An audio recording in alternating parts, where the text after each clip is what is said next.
This is Everyday Grammar. I'm Kaveh. And I'm Lucia. Here is a letter we got from a grammar fan. Dear Everyday Grammar, you should talk more about modals.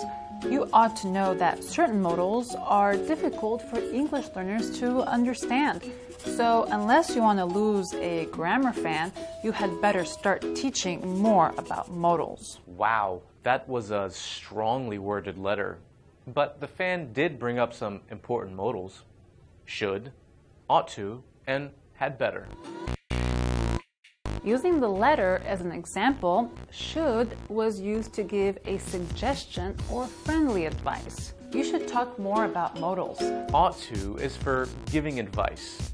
It has a similar meaning to should, but it's not used as often. You ought to know that certain modals are difficult for English learners to understand. Ought to does not have a question or past tense form in everyday American English. Had better is stronger than should or ought to.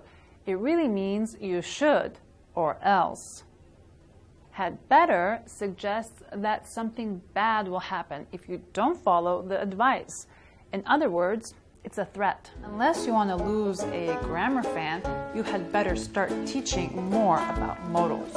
Yes, that does sound a bit harsh, but had better is not always impolite. It can express a sense of urgency. For example, you had better run. The plane is about to leave. Keep in mind that had better has no past tense or question form. And that's Everyday Grammar.